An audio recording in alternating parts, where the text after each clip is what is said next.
Hello friends, welcome to my channel Nira institute. આજના video લેક્ચરની અંદર આપણે આઝાદી પછીનું ભારત તથા ગુજરાત વિશે વાત કરીશું. આ વિડીયો છે ને બે પાર્ટની અંદર ડિવાઈડ રહેશે. એમાં પહેલા પાર્ટની અંદર આપણે ભારત વિશે વાત કરીશું અને બીજા પાર્ટની અંદર આઝાદી પછીનું ગુજરાત વિશે વાત કરીશું. હવે એ જોઈએ ને પહેલા તમે મારી ચેનલ પર નવા હો ને તો પહેલા તો જરૂરથી ચેનલને સબસ્ક્રાઇબ કરો, બેલ બટન પર ક્લિક કરો કે જેથી વિડીયોનું નોટિફિકેશન છે ને એ સૌપ્રથમ તમને મળે. તો ચલો જોઈએ કે આઝાદી પછીનું આપણું ભારત કેવું હતું, કે ભારતનું નિર્માણ આઝાદી પછી કેવી રીતે થાય છે. હવે આપ સૌને ખબર છે કે આપને આઝાદી પહેલા આપણો દેશ ભારત પર ઇંગ્લેન્ડનું શાસન હતું. કે કયા દેશનું શાસન હતું? ઇંગ્લેન્ડનું શાસન હતું. હવે આ ઇંગ્લેન્ડનું શાસન હોય છે ને ત્યારે ઇંગ્લેન્ડની અંદર પણ ઇંગ્લેન્ડનું શાસન હતું. હવે જ્યારે ઇંગ્લેન્ડનું આપણા દેશ પર ઇંગ્લેન્ડનું પ્રભુત્વ હોય છે ને ત્યારે ઇંગ્લેન્ડની અંદર પણ ઇંગ્લેન્ડની જે પાર્લામેન્ટ છે ને એની અંદર પણ બ્લેક લેબર પાર્ટી છે ને એની સત્તા અસ્તિત્વમાં હોય છે. હવે બ્લેક લેબર પાર્ટીની પાર્લામેન્ટ, હવે એના જે વડા છે ને એનું નામ હોય છે ક્લાઇમેન્ટ એટલી. હવે ક્લાઇમેન્ટ એટલી છે ને એ હાઉસ ઓફ કોમન્સ કે જે પાર્લામેન્ટનો એક પાર્ટ છે. કે આપણે કેવી રીતે અહીંયા હોય છે કે સંસદ છે ને એવી જ રીતે ઇંગ્લેન્ડની અંદર પાર્લામેન્ટ હોય છે. અને સંસદની અંદર આપણે ત્રણ હોય છે વસ્તુ, કે લોકસભા, રાજ્યસભા. જુઓ અહીંયા હું તમને લોકસભા, રાજ્યસભા અને રાષ્ટ્રપતિ. સંસદની અંદર આપણે ત્રણ વસ્તુનો સમાવેશ થાય છે. જ્યારે પાર્લામેન્ટની અંદર હાઉસ ઓફ કોમન્સ અને હાઉસ ઓફ લોર્ડ્સ, આ બે વસ્તુનો સમાવેશ થાય છે. હવે હાઉસ ઓફ કોમન્સની અંદર ક્લાઇમેન્ટ એટલી છે ને એવું નિવેદન આપે છે કે 2 જૂન 1948 સુધીમાં ભારત છોડીને એ લોકો ભારત છોડી અને જતા રહેશે એવું તો કે છે. પરંતુ એની સાથે સાથે બીજા પણ ઘણી પ્રસ્તાવના મૂકે છે એની પાર્લામેન્ટની અંદર. ને એમાં એવું પણ કહેવામાં આવ્યું છે કે તે ભારતની સત્તા છે ને ભારતીય નેતાઓને સોંપવામાં આવશે. હવે આ બધી સત્તા સોંપવામાં આવશે, પરંતુ સત્તા સોંપવી એટલી કોઈ ઈઝી તો હતી નહીં. તો માટે એના માટે છે ને એ ભારતમાં એક વાઇસરોય તરીકે લોર્ડ માઉન્ટ બેટનની નિમણૂક કરવામાં આવે છે. કયા વાઇસરોય? કે જે ભારતના છેલ્લા વાઇસરોય છે. ભારતની અંદર છેલ્લા વાઇસરોય એ લોર્ડ માઉન્ટ બેટનની નિમણૂક કરે છે. અને લોર્ડ માઉન્ટ બેટન છે ને 22 માર્ચ 1947 ના રોજ ભારત આવે છે. ક્યારે આવે છે? કે 22 માર્ચ માઉન્ટ બેટન 22 માર્ચ 1947માં ભારત આવી જાય છે.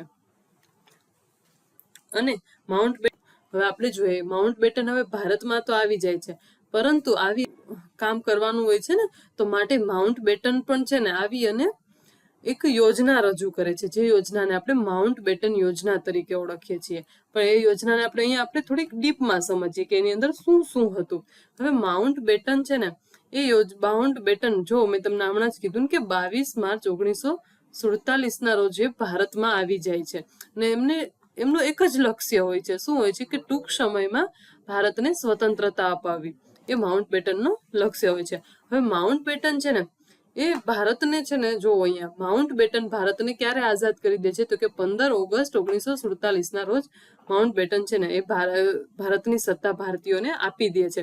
હવે આગળ આપણે જોયું કે 2 જૂન 1948માં સુધીમાં આપને એ લોકો આઝાદ કરી દેશે એવું કહેવામાં આવ્યું. અને અહીંયા આપણે આઝાદ તો પેલા થઈ ગયા, એને કીધું તું એને પેલા તો આપણે આઝાદ થઈ ગયા. તો હવે અહીંયા આપણે એક એક્ઝામ પ્રોસ્પેક્ટિવથી એક ક્વેશ્ચન બને છે કે એને ઇંગ્લેન્ડની પાર્લામેન્ટની અંદર ઠરાવ ક્યારે પસાર કરવામાં આવ્યો હતો?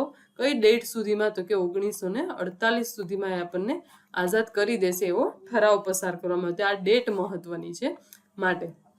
હવે માઉન્ટ બેટન તો અહીંયા આવી તો જાય છે ઇન્ડિયાની અંદર, ભારતમાં માઉન્ટ બેટન ભારતમાં આવી જાય છે. પછી માઉન્ટ બેટન છે ને કોઈ ટાઈમે આપણે ભારતની અંદર કોંગ્રેસ હોય છે કે કોંગ્રેસના વલણો જોઈ અને માઉન્ટ બેટનને 20 ફેબ્રુઆરી 1947ના રોજ માઉન્ટ બેટન યોજના બનાવે છે. જુઓ, એને યોજના માઉન્ટ બેટને પોતાની યોજના બનાવી ક્યારે છે? તો કે 20 ફેબ્રુઆરી 1947ના રોજ એ ખાલી યોજના બનાવે છે, પરંતુ એની ઓફિશિયલી જાહેરાત છે ને એ 3 જૂન 1947ના રોજ કરે છે. હવે આ યોજના છે ને એની અંદર પંડિત નહેરુ અને સરદાર પટેલ છે ને આ યોજના સ્વીકારવા માટે તૈયાર થઈ જાય છે, પરંતુ ગાંધીજી છે ને એ આ યોજના સ્વીકારવા માટે તૈયાર થતા નથી. પરંતુ આ યોજનાની અંદર એવું તો શું હતું કે ગાંધીજી યોજનાનો અસ્વીકાર કરે છે? તો હવે અહીંયા જોઈએ, અહીંયા મેઇન ટર્નિંગ પોઈન્ટ અહીંયા જ આવે છે કે મોહમ્મદ અલી જીણા, મોહમ્મદ અલી જીણા કે જે આ પાકિસ્તાનના વડાપ્રધાન હતા, સૌ પ્રથમ વડાપ્રધાન હતા. કોના? પાકિસ્તાનના હતા. હવે મોહમ્મદ અલી જીણા છે ને એને હર હાલની અંદર વડાપ્રધાન બનવું હોય છે, કોઈ પણ ભોગે વડાપ્રધાન બનવું હોય છે. માટે અને મોહમ્મદ અલી જીણા છે ને એને એ વસ્તુની ખબર એ હોય છે કે જો ભારત એકલું રહેશે ને, આખું ભારત રહેશે કે જેની સાથે પાકિસ્તાન જોડાયેલું રહેશે, તો એ ક્યારે વડાપ્રધાન બની શકશે નહીં. માટે મોહમ્મદ અલી જીણાએ અહીંયા પોતાનો મગજનો એવો ઉપયોગ કરે છે કે પાકિસ્તાન અને ભારત બેને અલગ અલગ દેશ બનાવવા માટેની પ્રસ્તાવ મૂકે છે. પાકિસ્તાન અને ભારત, પહેલા તો ભારત અને પાકિસ્તાન એક અલગ અલગ પ્રાંત હતા, હવે ભારત અને પાકિસ્તાન એક અલગ અલગ દેશ તરીકે ઓળખાય એવું કહે છે. માટે આ માઉન્ટબેટન યોજનાની અંદર પાકિસ્તાન અને ભારત એમ અલગ અલગ બે દેશની રચના કરવામાં આવશે એવું માઉન્ટબેટન યોજનાની અંદર કહેવામાં આવ્યું હતું. માટે ગાંધીજી છે ને, પરંતુ ગાંધીજી છે ને એ તો એક અખંડ ભારતનું સ્વપ્ન સેવતા હતા. કયું ભારત? તો કે અખંડ ભારત, કે જેની અંદર પાકિસ્તાન પણ સામેલ હતું. અખંડ ભારતનું સ્વપ્ન છે ને એ સેવતા હતા ગાંધીજી. માટે ગાંધીજી આ યોજનાનો અસ્વીકાર કરે છે. પરંતુ આ યોજનાની અંદર બીજું પણ ઘણું હતું કે જેની અંદર જે આ યોજના છે, આપણા આપ સૌને ખબર જ છે કે આ જ્યારે આપણો દેશ આઝાદ થયો ત્યારે 562 આપણા ભારત દેશની અંદર 562 જેટલા દેશી રજવાડા હતા.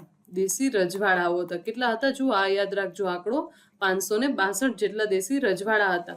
હવે આ રજવાડા છે ને એના માટે પણ આ યોજનાની અંદર એક ઠરાવ પસાર કરવામાં આવ્યો હતો. તો આ રજવાડાને ભારત કે પાકિસ્તાન જ્યાં જોડાવવું હોય ત્યાં છૂટ, પરંતુ એને જો ન જોડાવવું હોય તો સ્વતંત્ર પણ રહેવાની છૂટ આપવામાં આવી હતી. પછી બીજો શું હતો કે ભારતના જો અહીંયા કે શ્રી રાજગોપાલા સ્વામી કે જે ભારતના પ્રથમ ભારતીય હોય ને એવા ગવર્નર જનરલ બને છે. હવે એ કયા કાનૂન હેઠળ? તો કે 18 જૂન 1947 રોજ ભારતીય સંઘનો નિયમ 1947 પસાર કરવામાં આવે છે અને જેને અનુલક્ષીને શ્રી રાજગોપાલાચારી પ્રથમ ભારતીય ગવર્નર જનરલ બને છે કે જે ભારતના જ નાગરિક હોય છે અને ભારતીય ગવર્નર જનરલ બને છે.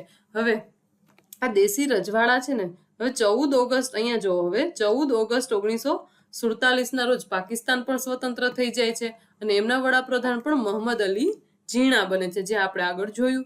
હવે 18 જુલાઈ 1947 રોજ બ્રિટિશ સાંસદે માઉન્ટબેટન યોજનાને સ્વતંત્રતા કાનૂન તરીકે બહાલી આપી દે છે. કયો કાનૂન? તો કે સ્વતંત્રતા કાનૂન તરીકે બહાલી આપે છે.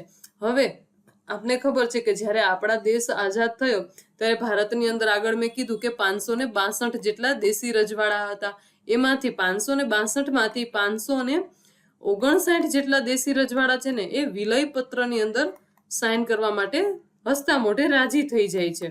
પરંતુ ત્રણ દેશી રજવાડા એવા હતા કે જે અમુક રજવાડા એવા હતા કે જેમાંથી અમુક પાકિસ્તાન સાથે જોડાવા માંગતા હતા, પછી અમુક સ્વતંત્ર રહેવા માંગતા હતા, એવા હતા. હવે આ દેશી રજવાડા છે ને એને આપ સૌને ખબર જ છે કે દેશી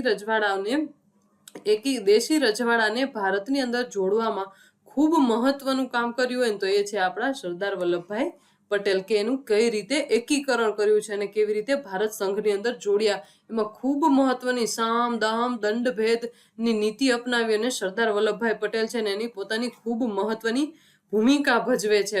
અને એવું એટલું જ નહીં, જોવો અહીંયા કે કાશ્મીર, હૈદરાબાદ અને જુનાગઢ સિવાયના પ્રત્યેક રજવાડાઓ ભારત સાથેના વિલયપત્ર માટે હસ્તાક્ષર કરવા માટે તૈયાર થઈ જાય છે. પરંતુ આ 3 રજવાડા છે ને એ તૈયાર થતા કાશ્મીર, હૈદરાબાદ અને જુનાગઢ એ સિવાયના પ્રત્યેક રજવાડાઓ વિલયપત્રમાં હસ્તાક્ષર કરવા માટે રાજી થઈ જાય છે. પરંતુ આ 3 રજવાડાઓ કે કાશ્મીર, હૈદરાબાદ અને જુનાગઢ એ નથી રાજી થતા. હવે આમાંથી અમુકને પાકિસ્તાન સાથે જોડાવું છે, અમુકને સ્વતંત્ર રહેવું છે. એ આપણે જોઈએ કે આ સમયે કાશ્મીર છે ને એના રાજા હરિસિંહ હોય છે. આપણે જ્યારે સ્વતંત્રતા મળી ને ત્યારે કાશ્મીરના રાજા હરિસિંહ હોય છે અને એને સ્વતંત્ર રહેવાની માંગ કરી હતી. હવે સ્વતંત્ર એટલે શું કે ન તો એને ભારત સાથે જોડાવવું કે ન તો એને પાકિસ્તાન સાથે જોડાવવું, એને તો માત્ર એકલું મતલબ કે સ્વતંત્ર રહેવાની માંગ કરી હતી. પરંતુ ઓગસ્ટ 1947 રોજ પાકિસ્તાનની સેના છે ને એ કાશ્મીરની અંદર ઘૂસણખોરી ચાલુ કરી દે છે અને ત્યારબાદ કાશ્મીરના રાજા જે આ હરિસિંહ છે ને એ ભારત પાસે સહાય માગે છે અને જ્યાં સુધીમાં એ સહાય માગી અને વિલયપત્ર પર હસ્તાક્ષર કરે છે ને ત્યાં સુધીમાં પાકિસ્તાની સેનાએ કાશ્મીરનો અમુક હિસ્સો, અમુક ભાગ છે ને એ પોતાના તાબા હેઠળ કરી લે છે અને એ અત્યારે POK મતલબ કે પાકિસ્તાન ઓક્યુપાઈડ કાશ્મીર તરીકે ઓળખવામાં આવે છે. અને અને જ્યાં સુધીમાં આપણી સેના, ભારતની સેના છે ને ત્યાં પહોંચે છે ને ત્યાં સુધીમાં એ લોકો પાકિસ્તાને વિલયપત્ર પર હસ્તાક્ષર કરી અને ભારત સંઘ સાથે જોડી દેવામાં આવે છે. એવી જ રીતે હૈદરાબાદની અંદર પણ જોઈએ. અહીંયા જુઓ, એક ગઈ સ્લાઇડમાં ને અહીંયા બધે એક વસ્તુ યાદ રાખવાની છે, એ છે કે પાકિસ્તાન દ્વારા ભારત સંઘ સાથે જોડવામાં આવ્યું હતું. હવે આવે છે હૈદરાબાદ. તો હૈદરાબાદની અંદર એ સમયે હૈદરાબાદના નિઝામનું શાસન હોય છે અને હૈદરાબાદને ઓપરેશન પોલો દ્વારા હૈદરાબાદમાં આંતરિક અવ્યવસ્થા સર્જાય છે. શું થાય છે કે હૈદરાબાદ રાજ્યની અંદર આંતરિક અવ્યવસ્થા સર્જાય છે અને એના લીધે સૈનિક પગલાં લેવામાં આવે છે. શું લેવામાં આવે છે? સૈનિક પગલાં. અને જેના કારણે ભારત સરકાર દ્વારા ઓપરેશન પોલો દ્વારા હૈદરાબાદના નિઝામને ભારતીય સંઘ સાથે જોડાવા માટેની ફરજ પાડવામાં આવે છે. હવે અહીંયા જો કાશ્મીરને કઈ રીતે જોડ્યું હતું? કાશ્મીર તો એમાં આવશે વિલયપત્ર, પછી હૈદરાબાદ. તો હૈદરાબાદમાં કયું ઓપરેશન કર્યું હતું? તો કે ઓપરેશન પોલો.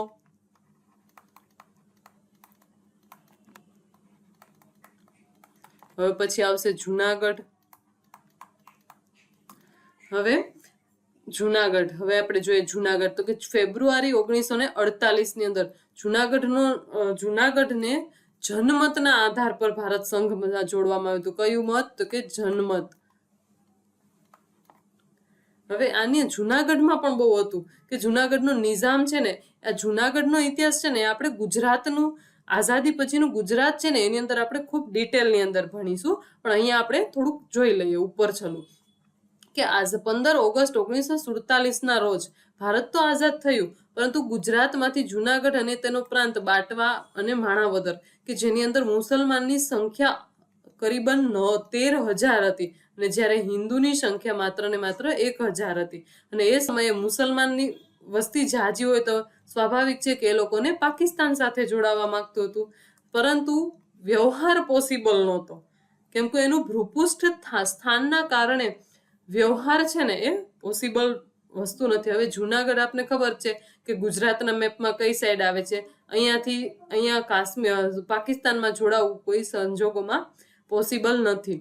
માટે જુનાગઢને છે ને એ જનમતના આધાર પર સ્ટેન્ડ સ્ટીલનો કરાર કરી અને જુનાગઢવામાં આવે છે અને પછી આ રાજ્યોનું એકીકરણ તો થઈ જ જાય. આવી રીતે આ ભારતની અંદર 562 જેટલા રજવાડા છે ને એનું એકીકરણ કરવામાં આવે છે કે જેની અંદર ખૂબ મહત્વની ભૂમિકા ભજવી હોય તો એ છે સરદાર પટેલ. પરંતુ આઝાદી પૂર્વે મતલબ કે આઝાદી પહેલા શરૂ થઈ હોય છે આ કામગીરી અને ત્યાર પછી આઝાદી આપને મળી જાય છે ત્યાર પછી પણ કોમી તંગદિલીના કારણે પાકિસ્તાન છે એમાંથી પણ જેવી રીતે ભારતમાંથી લોકો પાકિસ્તાનમાં ગયા હોય એવી રીતે પાકિસ્તાની લોકો પણ ભારતમાં આવ્યા હોય ને, એ જે નિર્વાસિતો કે જેના માટે કોઈ રહેઠાણ નથી, કોઈ ખાવાનું નથી, એ બધું પૂરું પાડવા માટે ગુજરાતના કચ્છ જિલ્લાની અંદર આદિપુર અને ગાંધીધામમાં વસાહતો વિકસાવવામાં આવે છે અને હવે આ જ વસ્તુ આપણે ભારત અહીંયા આઝાદ થઈ જાય છે. ક્યારે આઝાદ થાય છે કે 15 ઓગસ્ટ 1947 રોજ ભારત દેશ આપણો આઝાદ થઈ જાય છે. પરંતુ ગુજરાત રાજ્ય છે ને એ તો 1 મે 1960 રોજ આઝાદ થાય છે. આઝાદ મતલબ કે ગુજરાત રાજ્ય તો આઝાદ જ હોય છે, પરંતુ તે ગુજરાત રાજ્ય ત્યારે મહારાષ્ટ્ર સાથે જોડાયેલું હોય છે. ક્યાં સાથે? તો કે મહારાષ્ટ્ર સંઘ સાથે જોડાયેલું હોય છે, જેને આપણે બૃહદ મુંબઈ તરીકે ઓળખતા. કયું મુંબઈ? તો કે બૃહદ મુંબઈ તરીકે ઓળખતા હતા. પરંતુ આ વસ્તુ આપણે ડિટેલની અંદર ભણીશું એ વિડીયોના નેક્સ્ટ પાર્ટની અંદર. ધન્યવાદ. જો તમને મારો ગમ્યો હોય તો તો ચેનલને સબસ્ક્રાઇબ કરો, વિડીયોને લાઈક કરો અને નેક્સ્ટ વિડીયો કયા ટોપિક પર જોઈએ છે તે મને કમેન્ટ સેક્શનની અંદર જરૂરથી કહેજો કે જેથી કરીને મને પણ વિડીયો બનાવવાની ઇન્સ્પિરેશન